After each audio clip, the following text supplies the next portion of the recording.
If Canva feels messy, overwhelming, or like you're constantly redoing work, it's not because Canva is bad, and it's not because you're doing it wrong. It's because most people are using Canva out of order. Today, I'm going to show you the simple project setup I use to keep everything organized, and why this one change makes Canva feel easier almost instantly. If we haven't met yet, hi, I'm Dawn, and this is Blossom and Stitch Studio, where I help modern creators build clear, connected workflows using tools like Canva. I work in tech supporting design tools, and I see the same Canva problems come up again and again. Canva is powerful, but when structure is wrong, everything downstream feels harder than it needs to be. The core problem. Most people open Canva and jump straight into designing. They don't think about it, where things should live, how projects connect, or how they'll find anything later. Believe me, I've struggled with that. So over time, Canva starts to feel cluttered, chaotic, stressful, even though the tool itself isn't the problem. The real issue is the project setup, not design skill. The simple shift. Here's the shift that changes everything. I don't think in individual designs, I think in projects.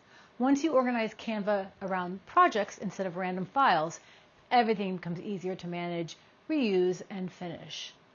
So let's start with step one. Start with the project, not the design. Before I create anything, I create a project or folder in Canva. I name the project after the outcome, not the format. For example, spring market, book launch, YouTube thumbnails. Everything related to the outcome lives in one place. Step two, keep related assets together.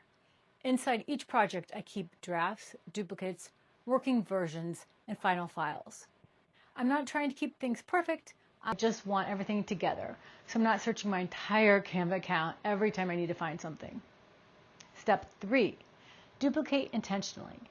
Instead of starting from scratch, I duplicate designs inside the project. This keeps fonts consistent, layouts consistent, spacing consistent. This one habit alone saves a lot of time. And step four, name things so future you wins.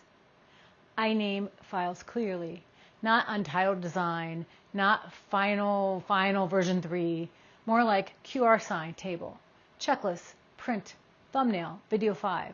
It sounds small, but this is what keeps Canva usable long term. Once your projects are set up this way, Canva stops feeling chaotic.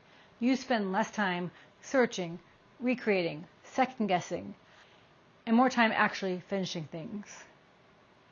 This project first setup is what allows me to use Canva across YouTube, books, market materials, print projects without feeling overwhelmed. Everything else built on this foundation. If this video helped, let me know. And if you're new here, consider subscribing. This channel is all about building creative workflows that actually support your work instead of slowing you down. Next, I'll be going deeper into things like print prep, book interiors, and market workflows, so you can take this system even further. Until next time.